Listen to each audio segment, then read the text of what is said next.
हर हर महादेव। पार्वती का नामकरण और विद्या अध्ययन। नारद का हिमवान के यहाँ जाना, पार्वती का हाथ देकर भावी फल बताना। चिंतित हुए हिमवान को आश्वासन दे पार्वती का विवाह शिव के साथ करने को कहना और उनके संदेह का निवारण करना। ब्रह्मा जी कहते हैं, नारद, मैना के सामने महातेजस्विनी कन्या होकर लौकिक गति का आश्रय ले वह रोने लगी। उसका मनोहर रुदन सुनकर घर की सब स्त्रियां हर्ष से खिल उठी और बड़े वेग से प्रसन्नता पूर्वक वहां आ पहुंची। नील कमल दल के समान श्याम कांति वाली उस परम तेजस्विनी और मनोरम कन्या को देखकर गिरिराज हिमालय अतिशय आनंद में निमग्न हो गए। तदंतर सुंदर मुहूर्त में मुनियों के साथ हिमवान ने अपनी पुत्री काली आदि सुखदायक नाम रखे। देवी शिवा गिरिजा के भवन में दिनों दिन बढ़ने लगी, ठीक उसी तरह जैसे वर्षा के समय में गंगा जी की जल राशि और शरद ऋतु के शुक्ल पक्ष में चांदनी बढ़ती है। सुशीलता आदि गुणों से युक्त तथा बंधु जनों की प्यारी उस कन्या को कुटुंब के लोग अपने कुल के अनुरूप पार्वती नाम से पुकारने लगे। माता ने कालिका को उमा कहकर तप करने से रोका था। मुने इसीलिए वह सुंदर मुख वाली गिरिजा नंदिनी आगे चलकर लोक में उमा के नाम से विख्यात हो गई। नारद तदंतर जब विद्या के उपदेश का समय आया, तब शिवा देवी अपने चित्त को एकाग्र करके बड़ी प्रसन्नता के साथ श्रेष्ठ गुरु से विद्या पढ़ने लगी। पूर्व जन्म की सारी विद्याएं उन्हें उसी तरह प्राप्त हो गई जैसे शरत काल में हंसों की पात अपने आप स्वर्ग घाट के तट पर पहुंच जाती है और रात्रि में अपना प्रकाश स्वतः महाऔषधियों को प्राप्त हो जाता है। मुने, इस प्रकार मैंने शिवा की किसी एक लीला का ही वर्णन किया है, अब अन्य लीला का वर्णन करूंगा।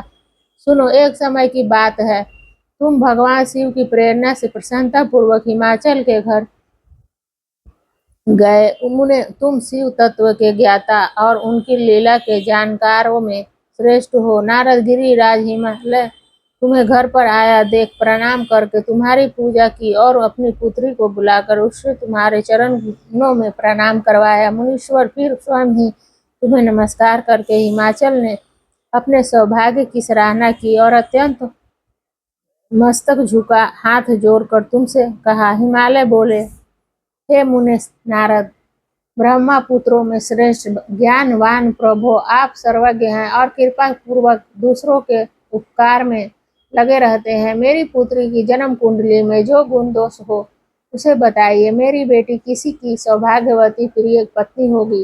ब्रह्मा जी कहते हैं, मुनि श्रेष्ठ, तुम बातचीत में कुशल और कौतुकी हो। गिरिराज हिमालय के ऐसा कहने पर तुमने कालिका का हाथ देखा और उसके संपूर्ण अंगों पर विशेष रूप से दृष्टिपात करके हिमालय से इस प्रकार कहना आरंभ किया।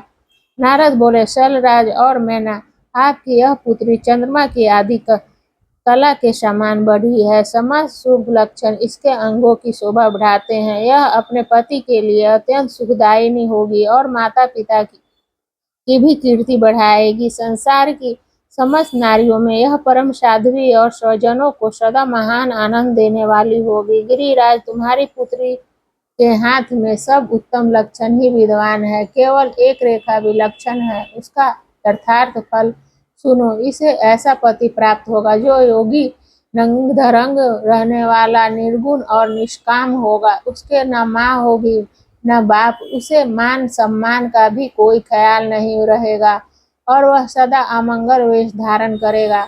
ब्रह्मा जी कहते हैं, नारद, तुम्हारी इस बात को सुन और सत्य मानकर मैना तथा हिमाचल दोनों पति पत्नी बहुत दुखित हुए, परंतु जगदम्बा शिवा तुम्हारे ऐसे वचनों को सुनकर और लक्षणों द्वारा उस भावी पति को शिव मानकर मन ही मन हर्ष से खिल उठे। नारद जी की बात कभी झूठ नहीं हो सकती, यह सोचकर शिवा भगवान शिव के युगल चरणों में संपूर्ण हृदय से अत्यंत स्नेह करने लगी। नारद, उस समय मन ही मन दुखी हो हिमवान ने तुमसे कहा, मुने, उस रेखा का फल सुनकर मुझे बड़ा दुख हुआ है। मैं अपनी पुत्री को उससे बचाने के लिए क्या उपाय करूं? मुने, तुम महान कौतुक करने वाले और वार्तालाप विशारद हो। हिमवान की बात सुनकर अपने अपने मंगलकारी वचनों द्वारा उनका हर्ष बढ़ाते हुए तुमने इस प्रकार कहा।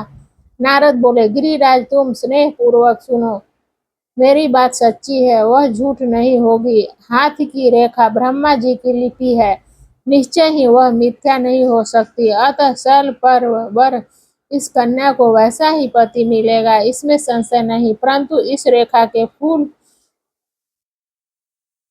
बचने के लिए एक उपाय भी है, उसे प्रेम पूर्वक सुनो। उसे करने से तुम्हें सुख मिलेगा। मैंने जैसा वर का निरूपण किया है वैसा ही भगवान शंकर हैं। वे सर्व समर्थ हैं और लीला के लिए अनेक रूप धारण करते रहते हैं। उनमें समस्त कुल लक्षण सद्गुणों के समान हो जाएंगे। समर्थ पुरुषों में कोई दोष भी हो तो वह उसे दुख नहीं देता, असमर्थ के लिए ही वह दुखदायक होता है। इस विषय में सूर्य, अग्नि और गंगा का दृष्टांत सामने रखना चाहिए। इसीलिए तुम विवेक पूर्वक अपनी कन्या शिवा को भगवान शिव के हाथ में सौंप दो। भगवान शिव सबके ईश्वर शिव निर्विकार सामर्थ्यशाली और अविनाशी हैं। वे जल्दी ही प्रसन्न हो जाते हैं, अतः शिवा को ग्रहण कर लेंगे, इसमें संशय नहीं है। विशेषतः वे तपस्या से वश में हो जाते हैं। यदि शिवा तप करे तो सब काम ठीक हो जाएगा। सर्वेश्वर शिवा सब प्रकार से समर्थ हैं। वे इंद्र के वज्र का भी विनाश कर सकते हैं। ब्रह्मा जी उनके अधीन हैं तथा वे सबको सुख देने वाले हैं। पार्वती भगवान शंकर की प्यारी पत्नी होगी। वह सदा रुद्रदेव के अनुकूल रहेगी, क्योंकि वह यह महासाध्वी और उत्तम व्रत का पालन करने वाली है तथा माता पिता के सुख को बढ़ाने वाली है। यह तपस्या करके भगवान शिव के मन को अपने वश में कर लेगी और वे भगवान भी इसके सिवा किसी दूसरी स्त्री से विवाह नहीं करेंगे। इन दोनों का प्रेम एक दूसरे के अनुरूप है। वैसा उच्च कोटि का प्रेम न तो किसी का हुआ है, न इस समय है और न आगे होगा। गिरि श्रेष्ठ, इन्हें देवताओं के कार्य करने हैं। इनके जो जो काम नष्ट प्राय हो गए हैं उन सब का इनके द्वारा पुनः उज्जीवन या उद्धार होगा। आद्री राज आपकी कन्या को पाकर भगवान हर अर्धनारीश्वर होंगे। इन दोनों का पुनः हर्ष पूर्वक मिलन होगा। आपकी यह पुत्री अपनी तपस्या के प्रभाव से सर्वेश्वर महेश्वर को संतुष्ट करके उनके शरीर के आधे भाग को अपने अधिकार में कर लेगी, उनका अर्धांग बन जाएगी। गिरि श्रेष्ठ, तुम्हें अपनी यह कन्या भगवान शंकर के सिवा दूसरे किसी को नहीं देनी चाहिए। यह देवताओं का गुप्त रहस्य है, इसे कभी प्रकाशित नहीं करना चाहिए। हिमालय ने कहा, ज्ञानी मुने नारद, मैं आपको एक बात बता रहा हूँ, उसे प्रेम पूर्वक सुनिए और आनंद का अनुभव कीजिए। सुना जाता है महादेव जी सब प्रकार की आसक्तियों का त्याग करके अपने मन को संयम में रखते हुए नित्य तपस्या करते हैं। देवताओं की भी दृष्टि में नहीं आते। देव से ध्यान मार्ग में स्थित हुए वे भगवान शंभु पर ब्रह्मा में लगाए हुए अपने मन को कैसे हटाएंगे? ध्यान छोड़कर विवाह करने को कैसे उद्युत होंगे? इस विषय में मुझे महान संदेह है। दीपक की लौ के समान प्रकाशमान अविनाशी प्रकृति से परे निर्विकार निर्गुण सगुण निर्विशेष और निरीह जो पर ब्रह्मा है, वही उनका अपना सदा शिव नामक स्वरूप है। अतः वे उसी का सर्वत्र साक्षात्कार करते हैं, किसी ब्रह्मा अनाथ वस्तु पर दृष्टि नहीं डालते। मुने, यह आए हुए किन्नरों के मुख से उनके विषय में नित्य ऐसी ही बात सुनी जाती है। क्या वह बात मिथ्या ही है? विशेषतः यह बात भी सुनने में आती है कि भगवान हर ने पूर्व काल में सती के समक्ष एक प्रतिज्ञा की थी। उन्होंने कहा था, दक्ष कुमारी प्यारी सती, मैं तुम्हारे सिवा दूसरी किसी स्त्री का अपनी पत्नी बनाने के लिए न वरण करूंगा न ग्रहण, यह मैं तुमसे सत्य कहता हूँ। इस प्रकार सती के साथ उन्होंने पहले ही प्रतिज्ञा कर ली है। अब सती के मर जाने पर वे दूसरी किसी स्त्री को कैसे ग्रहण करेंगे? यह सुनकर तुमने कहा, महामते गिरिराज, इस विषय में तुम्हें चिंता नहीं करनी चाहिए। तुम्हारी यह पुत्री काली ही पूर्व काल में दक्ष कन्या सती हुई थी। उस समय इसी का सदा सर्व मंगलदायी सती नाम था। वे सती दक्ष कन्या होकर रुद्र की प्यारी पत्नी हुई थी। उन्होंने पिता के यज्ञ में अनादर पाकर तथा भगवान शंकर का भी अपमान हुआ देख क्रोध पूर्वक अपने शरीर को त्याग दिया था। वे ही सती फिर तुम्हारे घर में उत्पन्न हुई है। तुम्हारी पुत्री साक्षात जगदम्बा शिवा है। यह पार्वती भगवान हर की पत्नी होगी, इसमें संशय नहीं है। नारद, ये सब बातें तुमने हिमवान को विस्तार पूर्वक बताई।